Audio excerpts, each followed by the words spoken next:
Dana Griffin joins us now from Los Angeles. Dana, we are talking about a film that is being released 3.5 years after the cinematographer Halyna Hutchins was shot and killed. This is something, though, that was part of a legal settlement, right? Her family would benefit from this if it was released, so that's part of why they released it. Exactly. Even her husband, Matthew Hutchins, is now the executive producer on the film. And we know that proceeds will go to the Hutchins family once the film becomes profitable. You know, this is long awaited. That shooting happened back in October of 2021. You're seeing some clips here from that filming.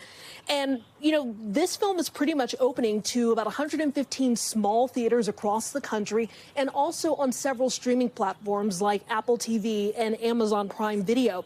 Now, in it, Baldwin, he plays an outlaw, a grisly grandfather who is on the run from the law, fleeing to Mexico. So we're going to see a lot of the insights of that story.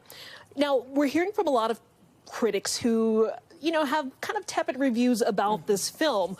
One said that it's okay, it's got a lot of tropes, and it's a decent Western.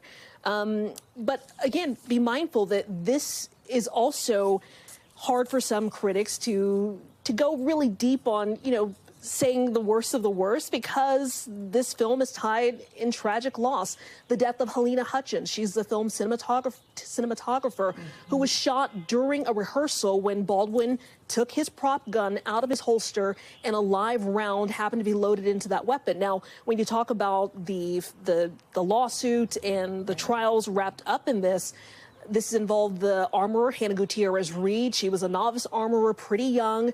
One of her second films that she did, she was responsible for checking and loading the weapon, and prosecutors found that she did not do her job. And so she currently is serving an 18-month prison sentence for her role in the shooting. Alec Baldwin, on the other hand, you may remember that emotional moment in court where he was sobbing because the judge ultimately threw out the case because the prosecutor failed to disclose critical evidence in this case.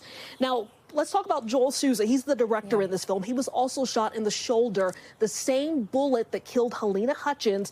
He told The Hollywood Reporter, talk about the butterfly effect. He says, I wish I never wrote the damn movie. And referencing Baldwin, he went on to say that we're not friends, we're not enemies, there's no relation. Now, it is still unclear exactly how that live ammo wound up on scene, but one thing I can tell you, the silver lining to this is that productions have become safer, many opting to not use real guns, many relying now on CGI.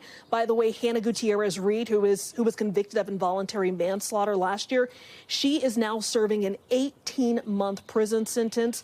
And, you know, despite the tragic backstory and years of legal battles, critics say the opportunity to see Halyna's work makes the film so much worth it. And I talked to one film critic.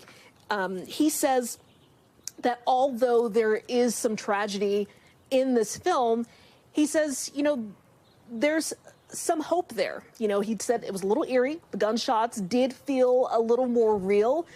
And he believes films like Rust and Crow, where actor Brandon Lee was killed, will always be haunted by what happened on set. Ellison? NBC's Dana Griffin reporting. Thanks for watching. Stay updated about breaking news and top stories on the NBC News app or follow us on social media.